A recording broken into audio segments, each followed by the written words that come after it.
It's the two strange.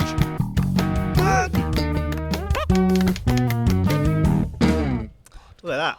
Key presses and everything. Yeah, I'm a shortcut whiz when it comes to editing and all that stuff. I am a mouse kind of guy. You're a mouse kind of guy. You keep your little like Control R to do X, Y, and Z.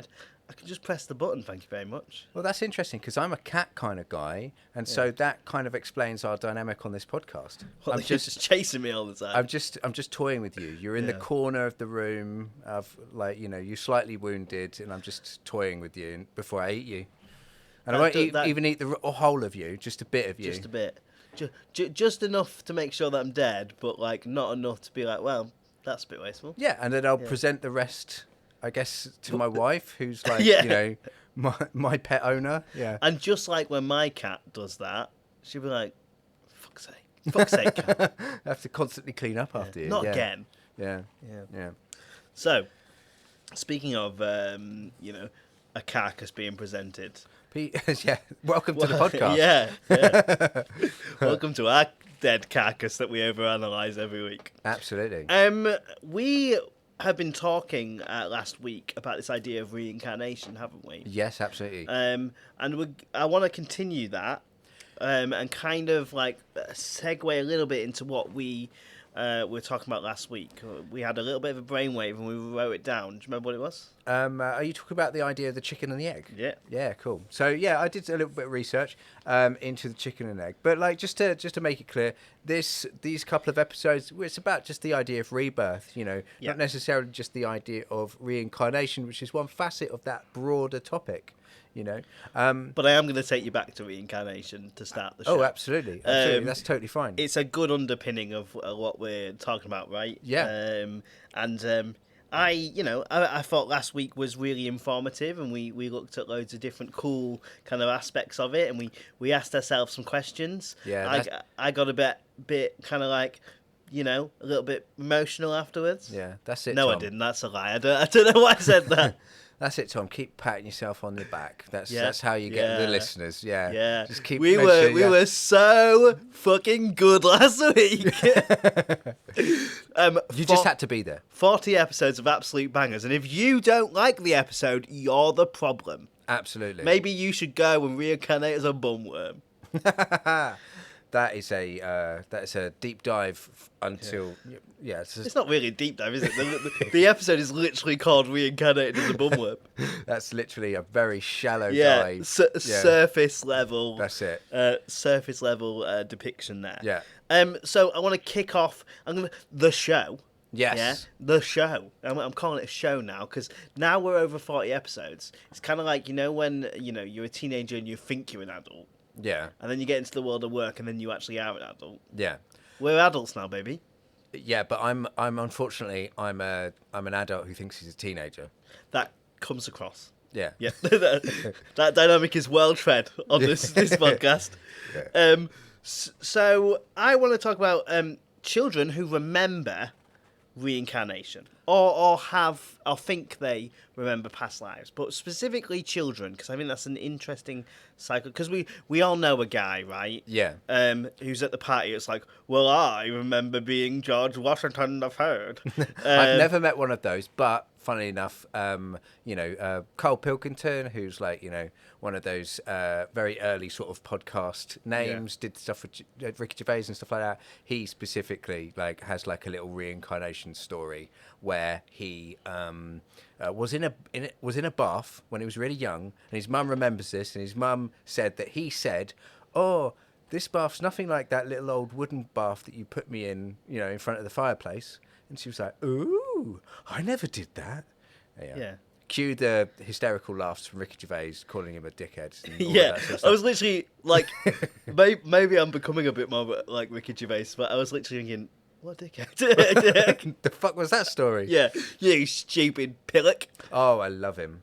He's love great. him so much. He's great, and he is honestly the one person that I would drop you for. Oh, really? Yeah, like the celebrity crushes. I feel like we could have celebrity podcasters who, like, I wouldn't drop you for anyone, but if I had the opportunity to replace you, Bruv, he's okay?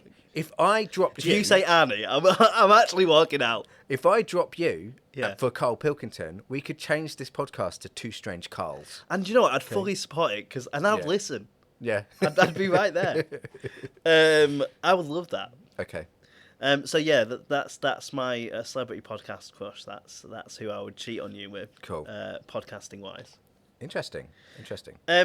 So, yeah, and that's a really relevant story, actually, the Carpenter, because it is a child remembering other children incidents. And from what I can gather, a lot of them are vague like that. Yeah.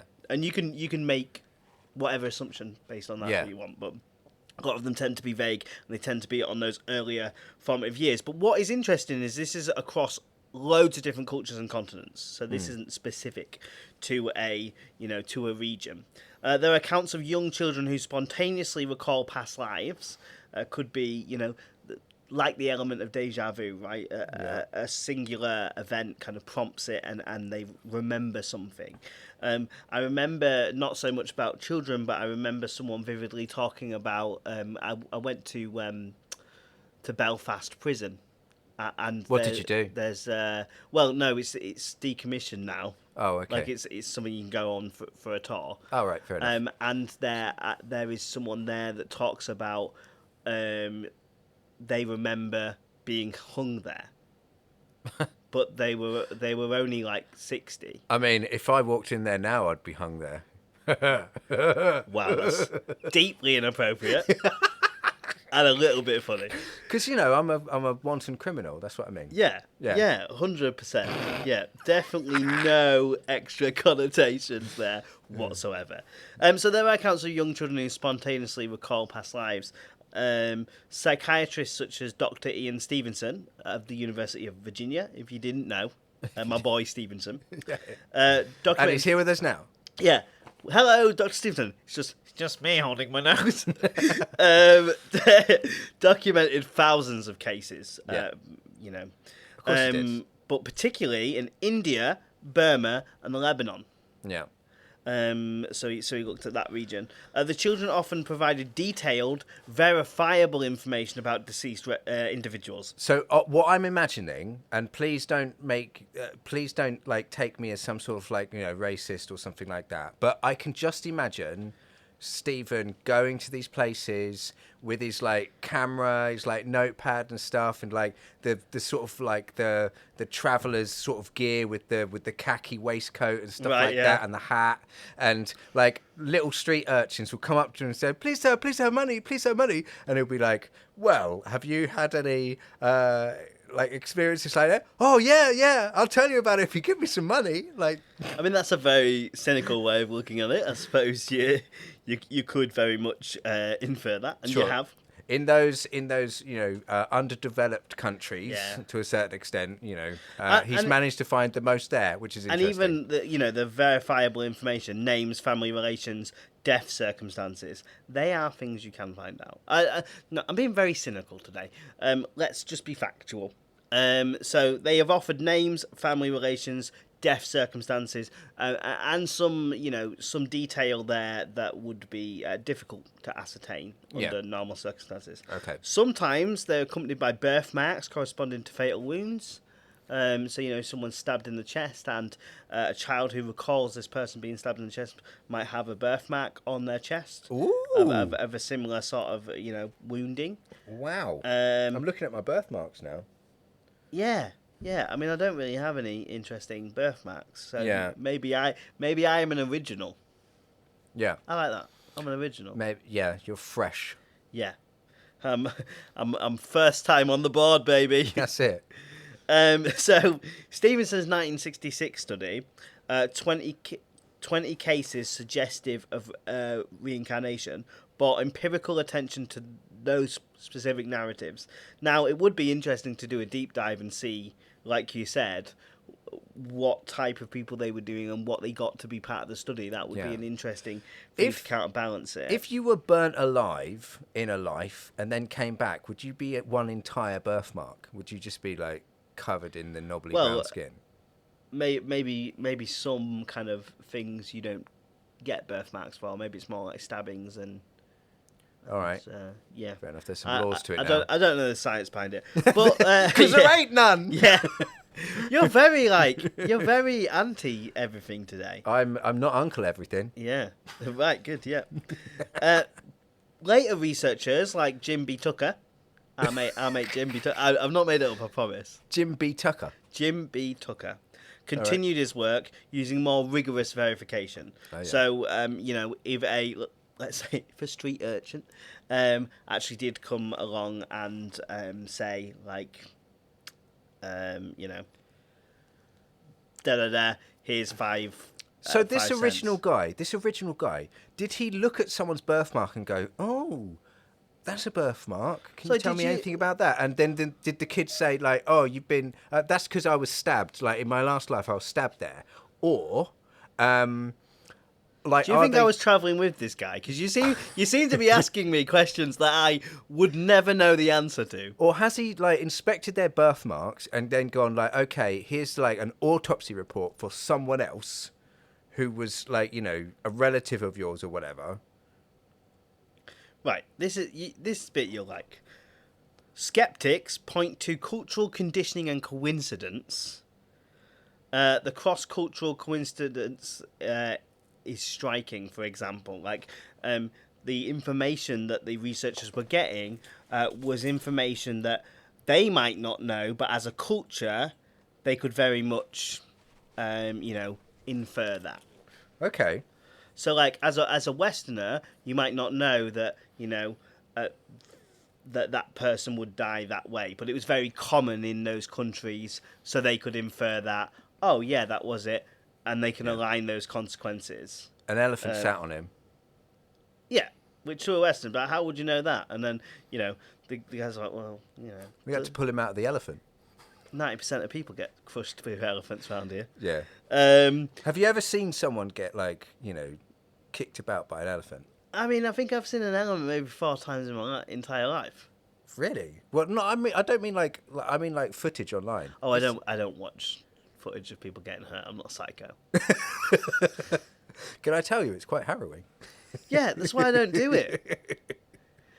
It's like when someone's like, "Oh, did you watch those beheading videos?" No, I fucking didn't. Yeah, no, if I can avoid it, I can because it will stick in my brain. Yeah. But literally, the elephant quickly turns that person into a ragdoll. Oh, that's disgusting. From a psychological perspective, and not of that, but Psychological. but of the reincarnation process, such memories may represent cryptomnesia. Oh yeah. Hidden memory. Yeah. Or symbolic identification with trauma stories in one's culture. Right. So it's the brain's way of unpicking kind of like traumatic events that are actually cultural. So to them it's pretty normal, but actually to the brain it's like, what? Why the fuck are we doing that?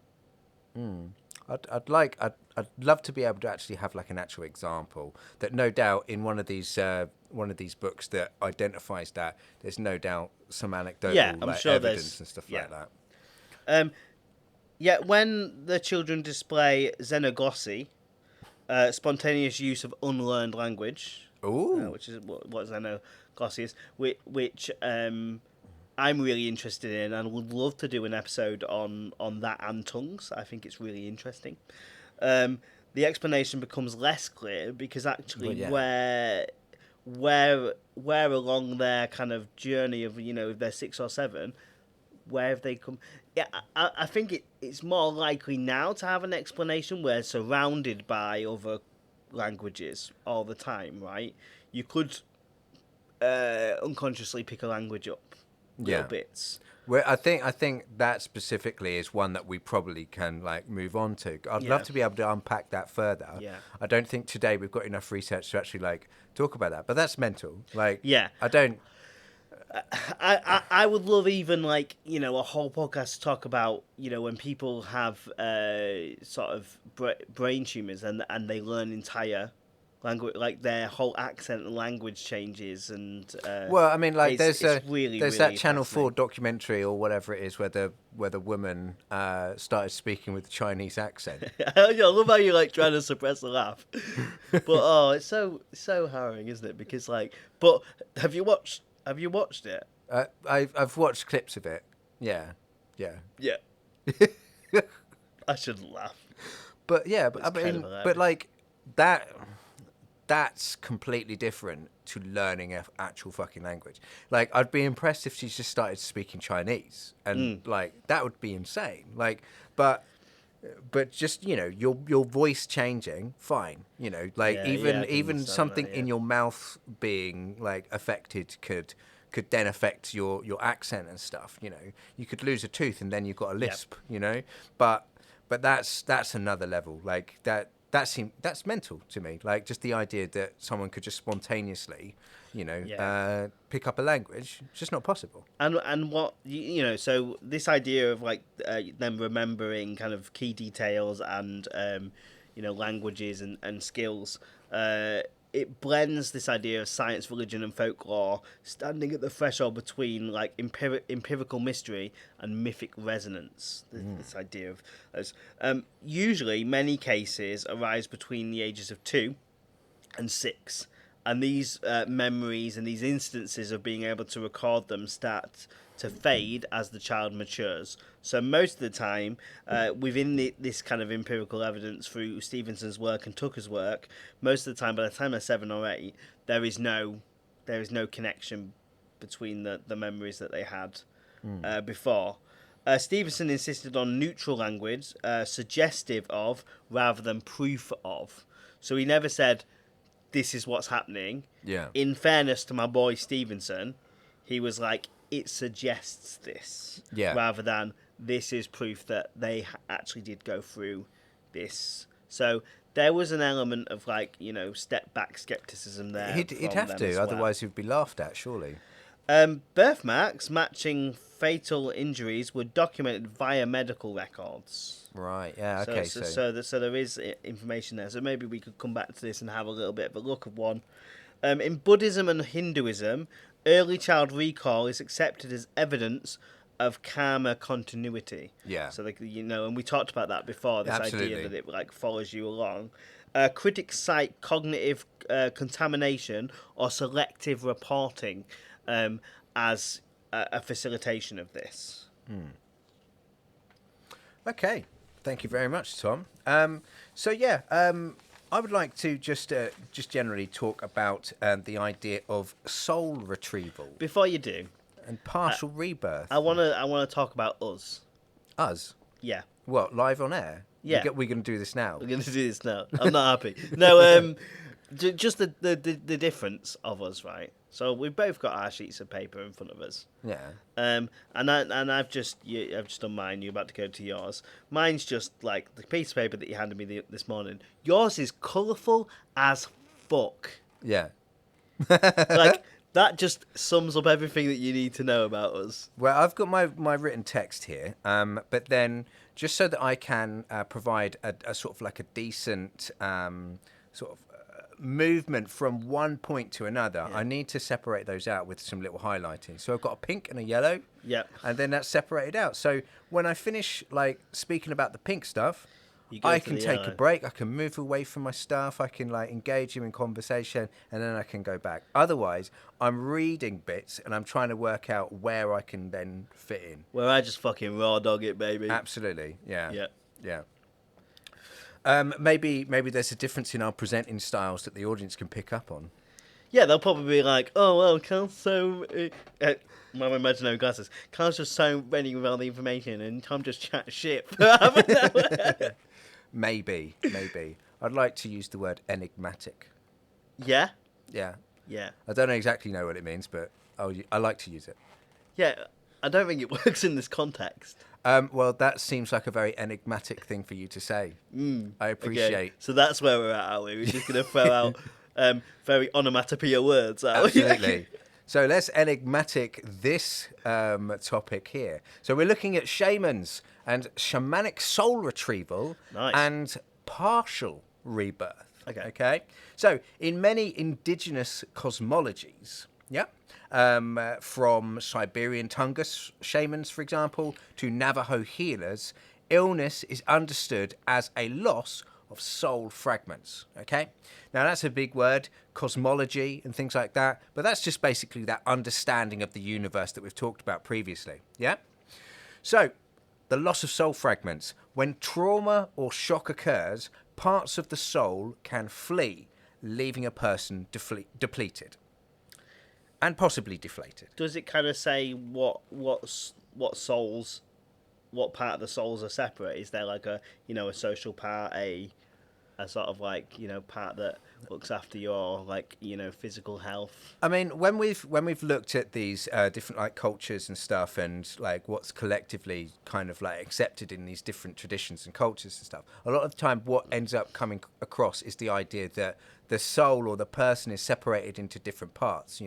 Last week we looked at like Hindu and I believe a Buddhist like thoughts on this, and they were essentially saying that there is like the heavenly part of the soul, and then there's the body part of the soul, and then there's another little bit and things like that, and that and sort then of there's thing. fucking demons. Don't forget that. I would assume if we're going by that sort of logic, then this is all part of that like that heavenly part of the soul, that ethereal piece that is going to ascend and like move on to like different pastures, etc. Get on like we heard last week about the idea of like putting on a different costume of a person, etc. That soul is the thing that's the same. But do you know what I mean? Like it's just that idea of soul fragments, is just a way for them to identify illness. And what I like about it is that it very much represents to me just the logic of like gaming and stuff like that, and health points and stuff. It's like, Right. You've just So not got like health points. The more your soul is being taken away, the more your health points. If you want to increase to 100 again, you got to collect some more soul fragments. Yeah. Here's a little mission that we're like turning into something that's perhaps a bit more than just a simple, very boring collection mission. Yeah, that's pretty much it. Yeah. Through ritual, the shaman journeys into the spirit world to retrieve the missing essence and effectively restores the person's wholeness. Health is back up to 100%. Yeah. So the soul retrieval acts as a micro rebirth, and through it, the loss of vitality returns and it reanimates the person. Yeah. And it can mirror psychological reintegration. So, for example, confronting disassociated trauma and reclaiming vitality that way. Yeah. There's a reason why the soul is escaping from you. Let's explore this. Yeah. I think a lot of the time, say, for example, I don't mean to offend anyone because I'm not really going to go into it, but like we mentioned the idea that this is potentially like a Navajo custom. In that part of America and stuff like that, you often have the idea of going through shamanic rituals in sweat lodges and stuff like that. And from what I've watched on TV and stuff like that, whenever they've used that as kind of like a narrative storytelling piece and stuff, they're getting high as balls. Say again? They're getting high as balls in there. Yeah, sure. Yeah. But they are also doing it to get through some trauma, to do some healing. And I think also, just the idea of like a sweat lodge is pretty cool because it's like if I'm ill, like literally just ill, flu-y, that evening, that night or whatever, I'll just wrap myself up and get proper sweaty. What are you going to say? I'll find my local sweat lodge, I'll invite all my mates and we'll just sit there naked sweating it out. No. I just like to get a bit sweaty and sweat it out. It feels like it's purifying you, doesn't it? Yeah, it does, yeah. And like that this is such a weird thing to say. My favourite part of a fever is when I'm sweating out, because I know that in the morning, probably gonna feel better than I've felt in days. Yeah, totally. I'm like, bring on the feeling like a kettle baby. Yeah. Because I'm gonna feel better after this. It's like when you're sick for the final time. You're like, oh, I don't feel like my stomach's killing me anymore. Yeah. So what's happened is like, the shamans got someone who's got like the flu or maybe something worse, right? And they've gone, right, okay, so you have to go through some sort of spiritual rebirth, get in my sweat lodge, and we'll have the Inhale spiritual this rebirth. opiate, Yeah, yeah. and we're about to go on a fucking journey. Yeah. And then there's that idea of like taking peyote and stuff like that. It's going to make you vomit and stuff. There's Yeah. just so much purging going on. It's like all of the other spiritual stuff that they've added to the purge. It's Yeah. probably neither here nor there. It's not really doing much, like other than giving you a bit of an ego reset, which is always good. Yeah. But either way, it's like the physical actions that you've done have probably done all of the heavy lifting there. Yeah. You know? But yeah, that's just like my opinion, man, or whatever.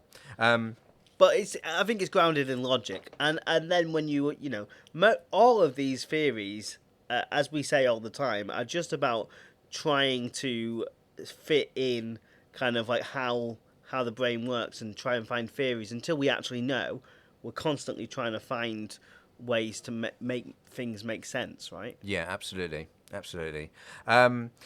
So in Siberian accounts, so Siberian Tungus shamans, for example, the shaman's initiation involves their own symbolic death and dismemberment and reassembly. Yeah, and so it becomes almost like a literal spiritual rebirth for them. Yeah, so whatever the shaman's doing for you, he's trying to do for himself as well. So that intense period of rebirth and trauma, visitation and stuff like that, etc. The shaman's going through it with you the whole time. So that's a pretty taxing job. What does that do to their soul? God knows. That's interesting, isn't it? Yeah. Like, who watches the watchers, right? Who guides the shamans? Absolutely. Maybe there's like a shaman for other shamans. He's probably pretty fucking gnarly and all. Yeah. Everyone heaps on praise on a comedian called Stuart Lee because he's all like very like meta with his humor and stuff like that. So he's like the comedian's comedian. Like everyone's going to be like in Siberia. It's like, oh, have you seen Dave? He's like, if you want to go to see Dave, all right, because he's the shaman's. Dave shaman. will purify stuff you didn't even know was unpurified. Absolutely. Yeah. He'll Yeah. purify the sweat on your sweat. Like, He'll make you sweat. Yeah. That's it. Yeah. Cool. So these sort of rituals, they often blur the personal and the cosmic together in renewal. Yeah. The self is porous, it's multiple, and continuously reborn through exchange with this unseen world ahead of it. Yeah. So, shamanic initiations often involve a symbolic death. So, for example, being eaten by spirits and other such things like that. Yeah, and soul retrievals can use often rhythmic drumming to induce a trance, and this is often coined as flight. And there are also similar motifs to this that appear in, say, Amazonian ayahuasca healing and African divination and other such things like that. Yeah, and there are also some clear psychological parallels between trauma integration in Jungian and transpersonal therapy. Okay, so there's that. There's that, Tom. there's that. There's that. I've been educated. Do you feel like you've been reborn? I was gonna say something a little bit gross. Please don't. Yeah, because we've been so kind of on the edge of PG for the. Yeah. I've not been very well recently, and Yeah. I've been pretty low key about it. I've not really mentioned it. Have you been every now and then just popping to the loo and having your own personal purge? Yeah. Yeah, nice. When I say I've been low key, just for the listeners that don't get that, I've been fucking talking about it all the time. I don't deal with like if I'm ill, the world needs to know that I'm not very well. But yesterday, finally, I've been feeling that my my intestine is leaking out. Yeah. I'm sure it's not. Yeah. But that's kind of the feeling that I've been having, and I feel really, really like shitty. Last night I felt really hot. Oh yeah. Like And, sexy. Yeah, I was rubbing my nipples. Just really, really hot. I had to take my blanket off. But today, I I feel good. So I feel like there was a shamanic priest just Oh, that's good. above me. Maybe it was your night hag. Like, Yeah, maybe maybe. she's like a force Maybe for good. they all just like, oh, the gang's back together. There's like 6 of them. Like Yeah. my night demons, my shaman, my kind of voodoo priest. They're Yeah. all just there like, let's get this boy well. I'm just glad you didn't shit the bed, Tom. Yeah, like yeah. I've never shat the bed. Really? No. Have I ever shat the bed? I once had to run home from school because at the time I was too scared to use the toilets there. I had to run home from school because I was needing to go, and it was the only time ever that my mum had decided that she would leave the house before I got there. Yeah. So knocking on the no. door, etc. And I guess she was in the garden or something like that. It was a long time before she actually answered the door. And funnily enough, at the point in which she finally opened the door, that's when I was like, oh dear, and released it all. I mean, that's different though. I've shat myself when I've not been well, but I've never shat the bed. Yeah. No, I've never shat the bed. Yeah. Not yet, anyway. There's always time, baby. I think your kind of the likelihood of you shitting the bed after you're 30 increases by like 2 to 3% with every passing year. Fantastic. I shat the bath.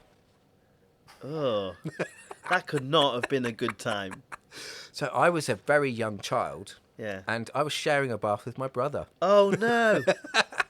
No, it just gets worse. And God knows how I managed to do that. But I just remember I've got a vivid picture of the, let's call it the boat, the turd boat. Yeah. Just sort of like no, don't. 'Cause quickly. I've only just got over this illness. I will. You will throw up. listen to my story, damn it. It's just quickly moving around the bath, like circling us like a shark. Like because like Kevin and Perry, like when they're in the scene, it's just a turd photo. Have you seen the movie? No, I've not. But that's probably quite close because the tap was running at the time, and so it was causing like a sort of like a whirlpool sort of thing, and the turd was just going around. Let's get him out. Let's get him out of the bath. Yeah. I don't think my brother ever shared a bath with me after that. I don't think I'd want to share a bath with you. We were 21 at the time. Yeah, we were living together on our own. Oh dear. Okay then. Go on. Give us an interesting tidbit before we start talking about chickens and eggs. So, genetic memory and ancestral echoes. Ooh, lovely. What do you think of that? Ancestral echoes, genetic memory. It seems very similar to a lot of the stuff that we've kind of talked about with the old reincarnation memories and stuff like that. Where this differs, though, is the idea of your DNA passing down. Yeah. So, like, you might experience things from your great granddad, grandma, that sort of thing. So, deeply encoded into your DNA is this idea of ancestral echoes, like their past. Okay. Mainstream science, though, rejects reincarnation as metaphysical. Genetics has uncovered surprising ways that memory or experience might echo across generations. So there is some scientific backing here. So we're moving away a little bit from traditional reincarnation and focusing more kind of on genetic coding in DNA. So research into epigenetics shows that trauma, nutrition, and environmental stress can alter gene expression. Okay. Effects passed to offspring without DNA sequence change. So, for example, you might have in your family a long line of mental health. Yes.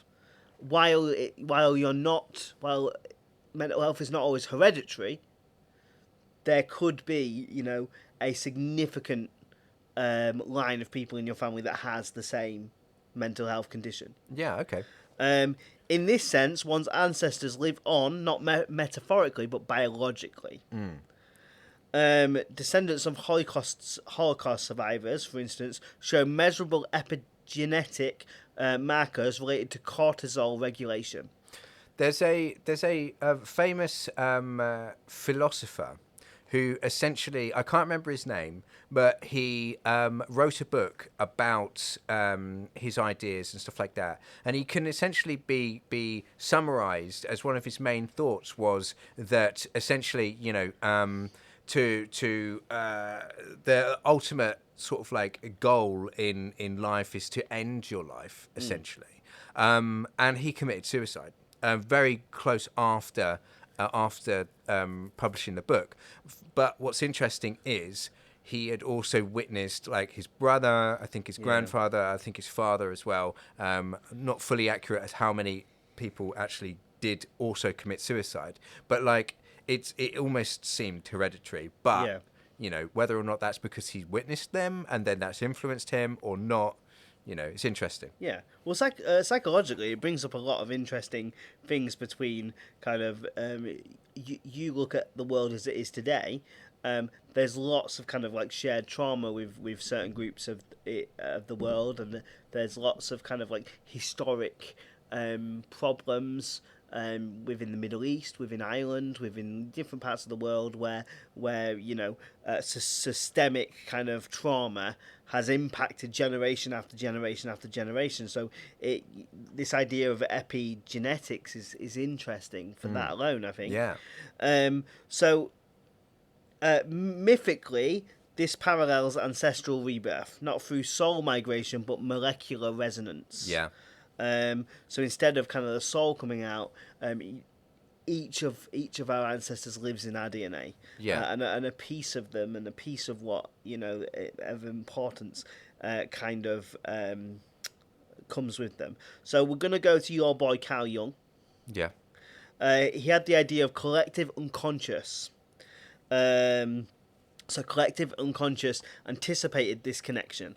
Archetypes as inherited psychic templates. Indigenous traditions often describe the self as a node in a lineage web where the dead breathe through the living. Modern genetics reframes that intuition in the molecular terms. Yeah. That the genes change over kind of like your lifetime, and then that will kind of go on to your offsprings. I like this as a kind of like look at this. The soul may not transmigrate, but the body remembers. Yeah. That's cool. That's a cool little. So epigenetic inheritance can persist for 3 to 4 generations in mice and humans. Right. So we have seen that kind of. So the Holocaust survivors showing increased, cortisol regulation or reduced or increased cortisol regulation may still be in generations in another generation's time. Yeah. Which is super fascinating to me. Yeah. Transgenerational trauma is now a recognized field of psychology. So this is kind of like something that is gaining more and more kind of scientific backing. Jung's archetypes correspond metaphorically to inherited behavioral patterns. So this is the idea of nature over nurture. Yeah. Ancient ancestor cults in Egypt, China, and Africa reflect intuitive knowledge of intergenerational influence. So we learn something and we genetically pass it on. The emerging term epigenetic rebirth is used in trauma therapy to this very day. Yeah. And is shaping the way that we look at trauma at the moment. It's a really interesting sort of scientific concept, isn't it? Just to have that idea of that what we go through is changing our genes. Yeah, absolutely. But also to think of it on that cultural perspective, and you think of like ancient ideas and stuff like that, how that then translates into scientific concepts and stuff. It's a real nice sort of like gateway towards that, I think, is just this concept. I really like that. Okay, shall we move on, because you were desperate, and we're running out of time now. You were desperate to do this. I wouldn't say desperate. I mean, we could address it another time. You were like, "Oh, please, Cole, please, senpai, please, senpai." That's fucking weird. Please cut that. Well, that's how you talk to me normally when when it's What, not like, on. and I just go kawi or whatever the fuck that like. Does that mean cute? Is that what that is? What, senpai? No, kawi, whatever that. Kawaii. Yeah, because Kawaii. they always do that little fucking thing. Yeah, that with just their means fingers. cute. So, like, if you were to Ugh. describe Hello Kitty, Why are fucking grown men doing that? I mean, they're your people, not mine. They're not my people. They're not my people. I might be going to Comic-Con this year, but they are not my people. Please, senpai, can you talk about the chicken and the egg paradox, please, senpai? I think I went talking about the chicken and the fucking egg paradox, you dickhead. I think it's how that went. which is the British Northern version of senpai. Yeah. Oi, dickhead! Yeah. All right. Anyway, so tell me, Tom, what came first, the chicken or the egg? I believe the egg, because when we look at kind of like atoms and stuff being formed, we go through this state of evolution, right? We weren't all just like fully formed humans. We built up. Yeah. And an egg is a state of pre-being, right? Yes. Well, you're looking at this very very metaphorically. I like this. Yeah. I didn't expect you to. Do you expect me every week to go, dumb shit, fuck, ass, I'm done? Well, that wouldn't have answered the question, but I'd have applauded your efforts regardless. But yeah, I mean, like, you know, if you were to think about this in that broader thing, it's what's the word? Science, you know, can answer it biologically, but myth essentially insists on that creation as an eternal renewal. Like, every chicken still hatches from the world's first egg, you know. Yeah. If you were to think about that on that level, you know, there are cosmic egg myths that appear in China, so Pangu, and Egypt, Ra's egg, and in Polynesia as well, you know. There is, what's the word? In Hindu cosmology, Brahma hatches the universe from a golden cosmic egg, Haranyagarabha. And, you know, there's similar things going on in, like, the Finnish mythology and other such things, you know. Aristotle is probably the first to properly wrestle with the idea of this paradox in generation of animals. And he believes that, no pun intended, Aristotle wrote that both the first bird and egg came together. Yeah. So one thing to take from a scientific perspective, and this should be pretty obvious, unless you believe that God created the universe, etc., and Adam was given a chicken, you know, and basically said, do what you want with it, don't make sure it doesn't go extinct. Do what you want with it, don't fuck it. Oh, he's fucked it. I'm going to have to make a female now. Yeah. But yeah, so if you don't believe in that, then, you know, what are your explanations and stuff like that, and evolution? You know, essentially, the chicken, okay, would have born the first egg at a point where it's not exactly a chicken, something between like a lizard and a chicken. Yeah, has given birth to an egg, to a chicken egg. Yeah. Yeah. So, with that in mind, you know, the concept of a chicken does not necessarily. But I would still argue that then it was it would be an egg. It would be an egg. Yeah. Chickens didn't exist until the chicken egg came along. So it is the egg. Yeah. Whether or not you think about it from that like metaphorical standpoint, or even from a scientific standpoint, you know, if say for example chickens, and if you look at a chicken long enough, you know, and then you watch Jurassic Park, and then you go, right, okay, I'm going to look at the chicken again, and you look at geese as well, stuff like that. You start to see that prehistoric, like, yeah, they're definitely dinosaurs. They're definitely dinosaurs. Yeah. They didn't have a glow up. They had a massive glow down. Yeah, they did, absolutely. Yeah, something happened anyway. So yeah, like if you know, dinosaurs eventually became chickens and stuff like that, in between, you know, you've just got a weird sort of chicken dinosaur with the feathers and stuff like that, and that gave birth to an egg, and then that, I guess, was very perplexed as to why it's given birth to a chicken, or you know, at some point in time, well, it wouldn't have gone straight from full on fucking lizard thing to, oh look, this is a weird little stumpy little chicken. Yeah, that's it. It'd go through phases. It's the modern day. No, not the modern day. Definitely not the modern day. It's the prehistoric day version of the ugly duckling. The ugly Velociraptor chicken. Yeah. Yeah, absolutely. And that's copyright, baby. Absolutely. We're going Look for the book. We're going to absolutely make a children's book that's also scientifically, factually accurate. Yeah. Yeah. Fuck you, puffin books. We're coming for you. That's it. We're going to make 1 million, aren't we? 1 million something. 1 million something. 1 million people angry, maybe. 1 million complaints, absolutely. Yeah. So yeah, that is essentially the chicken and the egg story. So yeah, Nice.